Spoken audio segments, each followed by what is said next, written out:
Hello दोस्तों, नमस्कार। स्वागत है आपका इग्नू बाबा में। I hope you are doing well. दोस्तों, इग्नू बीएड एडमिशन 2023 के लिए एप्लीकेशन फॉर्म रिलीज हो चुके हैं। जैसा कि आप देख सकते हैं, मैंने इग्नू बीएड की ऑफिशियल वेबसाइट को ओपन किया है। इसमें एक नोटिफिकेशन दिख रहा होगा आपको नीचे की तरफ, जिसमें लिखा हुआ है online submission of application form for BEd entrance is open from 21 November 2022 to 20 December 2022 for January 2023 session, यानी कि जनवरी 2023 सेशन के लिए जो एप्लीकेशन फॉर्म है वो ओपन रहेगा 21 नवंबर 2022 से लेकर 20 दिसंबर 2022 तक। और ऐसे में बहुत सारे स्टूडेंट्स मुझसे क्वेश्चन पूछ रहे हैं कि सर, इग्नू बीएड के लिए एलिजिबिलिटी क्राइटेरिया क्या है। और उनके बहुत सारे सवाल हैं, जैसे कि मतलब क्या मैं एक डिग्री कर रहा हूँ तो इग्नू बीएड परस्यू कर सकता हूँ कि नहीं। मतलब ऑलरेडी एक कोर्स में इनरोल कर चुका हूँ और मैं इग्नू से बीएड भी करना चाहता हूँ, तो क्या कर सकता हूँ कि नहीं। और मतलब मैंने एक कोर्स ओडीएल मोड में ले रखा है, ओपन डिस्टेंस लर्निंग में ले रखा है। और जो इग्नू बीएड है वो भी ओपन डिस्टेंस लर्निंग है, ओडीएल मोड है, तो क्या मैं इसको परस्यू कर सकता हूँ कि नहीं। ऐसे बहुत सारे क्वेश्चंस हैं स्टूडेंट्स के जो इग्नू बीएड से रिलेटेड है। तो आज की इस वीडियो में मैं उन सभी क्वेश्चंस के आंसर करूंगा और बहुत ही डिटेल में बताऊंगा कि इग्नू बीएड की एलिजिबिलिटी क्राइटेरिया क्या है। क्योंकि बहुत सारे स्टूडेंट को ये कन्फ्यूजन रहता है, क्योंकि प्रॉब्लम यहाँ है कि जो एलिजिबिलिटी क्राइटेरिया दे रखा है इग्नू ने, वो बहुत ही मतलब कॉम्प्लिकेटेड वे में दे रखा है, जिससे कि स्टूडेंट समझ नहीं पाते हैं। तो वीडियो का एंड तक देखिएगा दोस्तों, बहुत ही ज़्यादा इंटरेस्टिंग और मज़ेदार वीडियो होगी, क्योंकि इसमें आपके बहुत सारे डाउट्स क्लियर होने वाले हैं। अब देखिए, ये मैंने वेबसाइट ओपन किया है इग्नू बीएड का ही, ठीक है, जिसमें इग्नू बीएड के बारे में बताया गया, एलिजिबिलिटी क्राइटेरिया के बारे में आप देख सकते हैं। इस पे लिखा हुआ है अपडेट ऑन 16 नवंबर 2022, यानी 16 नवंबर 2022 को ये एलिजिबिलिटी क्राइटेरिया का नया अपडेट आया है, जिसमें बीएड के बारे में डिटेल में बताया हुआ है। अब देखिए, सबसे पहले मैं बात करूंगा मिनिमम ड्यूरेशन। बीएड नॉर्मली 2 साल का होता है। यहाँ पर इग्नू आपको 5 साल देता है कंप्लीट करने के लिए। मान लीजिए आपने 2 साल में कंप्लीट नहीं किया, तो 5 साल आपको टाइम मिलेगा। कोर्स की फीस 55,000 है, ठीक है। बहुत सारे स्टूडेंट को ये कन्फ्यूजन रहता है कि ये फीस कैसे पे करनी है। तो 55,000 दोस्तों एक बार में पे करनी है। मिनिमम एज बार कोई नहीं है इसमें, आप कितने साल के भी हो, बस आप ये एलिजिबिलिटी फॉलो कर रहे हो तो आप इनरोल कर सकते हो। मैक्सिमम एज बार भी कोई भी नहीं है, ठीक है। आप चाहे कितने साल के भी हो, कोई मैटर नहीं करता है। अब देखिए, बात आती है यहाँ पे एलिजिबिलिटी को लेकर। इसमें लिखा हुआ है सबसे पहले कैंडिडेट विथ, यानी कि जो कैंडिडेट इनके साथ। अब देखिए, यहाँ पर ए और बी दो सेक्शन है, यहाँ पर बीच में लिखा हुआ है एंड। तो अब बहुत सारे स्टूडेंट कन्फ्यूजन में आ जाते हैं कि क्या हमें बस ए हमने फुलफिल कर दिया तो क्या बी भी फुलफिल करना है। तो दोस्तों, एंड का मतलब यही होता ही यही है कि और, यानी कि ए आपने कंप्लीट कर दिया तो आपको बी भी कंप्लीट करना होगा। अगर आपने ए को फुलफिल कर दिया है तो बी एलिजिबिलिटी क्राइटेरिया को भी फुलफिल करना होगा, यानी आपको ए और बी दोनों ही फुलफिल करना होगा। अब देखिए, ए में तो बहुत ही नॉर्मल चीज लिखी हुई है, at least 50% marks either in bachelor degree और in master degree in science, social science, commerce, humanity. मतलब कॉमर्स, ह्यूमैनिटी और साइंस के आपने किसी भी सब्जेक्ट से अपना बैचलर डिग्री कंप्लीट किया है या मास्टर डिग्री कंप्लीट किया है, और आपके बैचलर डिग्री में और मास्टर डिग्री में एटलीस्ट कम से कम 50% मार्क्स आने चाहिए, तो आप एलिजिबल हो। और अगर मान लीजिए कोई इंजीनियरिंग बैकग्राउंड से स्टूडेंट चाहता है बीएड करना इग्नू में, तो उसके मार्क्स कितने चाहिए? 55% बस। अब देखिए, हम चलते हैं जो सबसे मेन वाली पोर्शन है उस पे। मेन वाला पोर्शन है बी। इसमें लिखा हुआ है the following category are eligible to be student of BEd ODL, ठीक है। यानी कि जो IGNOU BEd open distance learning है, वो इस फॉलोइंग कैटेगरी के स्टूडेंट एलिजिबल हैं। अब फॉलोइंग कैटेगरी क्या है देखते हैं। फर्स्ट में लिखा हुआ है trained in service teacher in elementary education. फिर उसके बाद लिखा हुआ है candidate who have completed a NCTE recognized teacher education programme through face to face mode. अब देखिए, trained in service teacher in elementary education क्या होता है?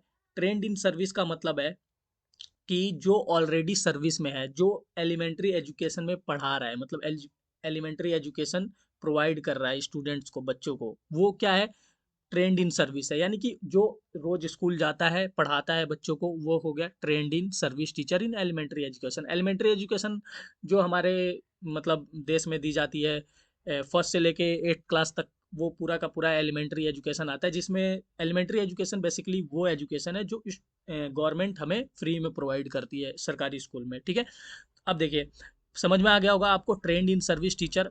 फिर उसके बाद लिखा हुआ है candidate who have completed a NCT recognised teacher education programme through face to face mode. अब देखिए यहाँ पर लिखा हुआ है candidate who have completed a NCT recognised teacher education programme through face to face mode. देखिए National Council of Teacher Education हमारे देश की एक रेगुलेटरी बॉडी है जो प्रोफेशनल कोर्सेस है टीचर या टीचिंग से रिलेटेड उनको क्या करती है, रेगुलेट करती है।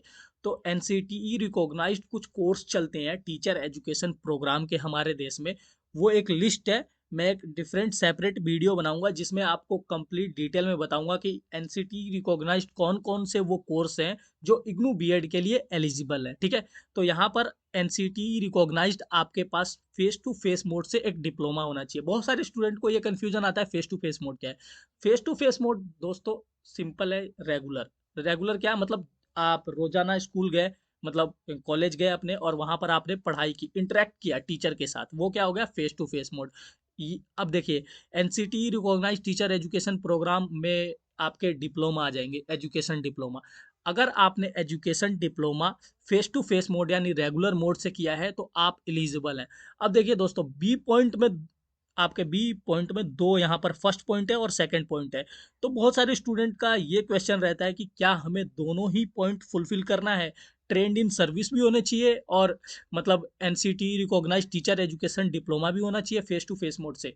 तो दोस्तों मैं यहाँ पर बताना चाहूँगा पॉइंट बी में कोई भी आपको ऑप्शन ए ओ सॉरी 1 या 2 दोनों में से कोई भी एक कंप्लीट करना है। अगर मान लीजिए आप trained in service teacher in elementary education है तो नो मैटर, मतलब कोई प्रॉब्लम नहीं है, आप फुलफिल मतलब फॉर्म को फिल कर सकते हो।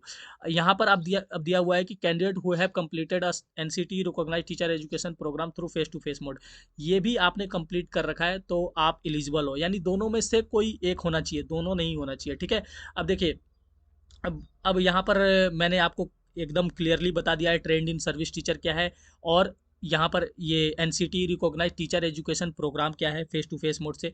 Face to face mode regular mode है, टीचर एजुकेशन प्रोग्राम यानी आपका डिप्लोमा जो आप डीएलएड वगैरह करते हो वो होता है मतलब टीचर एजुकेशन प्रोग्राम। डीएलएड आपका फेस टू फेस मोड से होना चाहिए, एनसीटी रिकॉग्नाइज्ड होना चाहिए।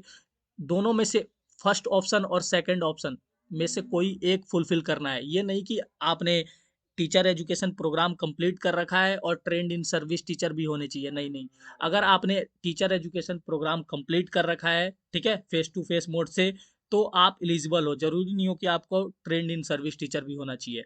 अब देखिए यहाँ पर कुछ रिजर्वेशन भी है, जो ये ऊपर हमने फर्स्ट पॉइंट में ए पॉइंट में देखा था 50% मार्क्स का कैप, उसमें कुछ रिजर्वेशन है। 5% मार्क्स का उसमें मतलब छूट मिलेगी किसको, एसटी को, एससी को, ओबीसी, नॉन क्रीमी लेयर और पीडब्ल्यू कैंडिडेट को। ठीक है, अब देखिए अब यहाँ पर आपको बिल्कुल ही क्लियर हो गया होगा। मतलब मुझे पता है कि बहुत सारे आपके और भी क्वेश्चन होंगे, ठीक है, मैं उनको अभी यहाँ पर डील नहीं कर पाऊंगा क्योंकि वीडियो बहुत ही ज़्यादा लंबी हो जाएगी, ठीक है, जिससे आप बोर भी होगे पूरा देखने में। तो अभी आपके क्वेश्चन बचे रहेंगे कि लाइक आप ऑलरेडी एक डिग्री परस्यू कर रहे हो, चाहे वो ओडीएल मोड में हो या रेगुलर मोड में हो, ठीक है, ऑलरेडी परस्यू कर रहे हो तो क्या आप इग्नू से मतलब बीएड कर सकते हो कि नहीं, या ऑलरेडी आप इग्नू में ही इनरोल कर चुके हो किसी प्रोग्राम में और आप अब इग्नू से बीएड करना चाहते हो तो क्या आप कर सकते हो कि नहीं। और यहाँ पर सबसे मेन चीज़ जो रह जाएगी वो रह जाएगी कि एनसीटी रिकॉग्नाइज टीचर एजुकेशन कौन कौन से प्रोग्राम है, कौन कौन से वो डिप्लोमा है जो इग्नू बीएड के लिए एलिजिबल है। तो उनको मैं एक सेपरेट वीडियो में डील करूंगा। आई होप आपको क्लियर हो गया होगा कि इग्नू बीएड के लिए एलिजिबिलिटी क्राइटेरिया क्या है दोस्तों। फिर भी अगर कुछ भी समझ में नहीं आता तो आप कमेंट सेक्शन में पूछिए, या इसके अलावा हमारा ग्रुप है टेलीग्राम पे जिस पे बहुत सारे स्टूडेंट है, बीएड के तो बहुत ही ज़्यादा है, और जिन्होंने पिछली बार मतलब 2022 वाला एग्जाम दिया है और सेलेक्ट भी हुए हैं और टॉप कैटेगरी में गए हैं, मतलब फर्स्ट रैंक सेकंड रैंक भी प्राप्त किया है। तो आप उनसे मतलब वहाँ पर डायरेक्ट इंटरेक्ट कर सकते हो। सिंपली आपको क्या करना है, टेलीग्राम ओपन करना है, सर्च करना है इग्नू बाबा जी, जो सबसे टॉप पे ग्रुप आएगा उसको ओपन करना है, ज्वाइन करके अपने क्वेश्चन पुट करने हैं। थैंक यू दोस्तों।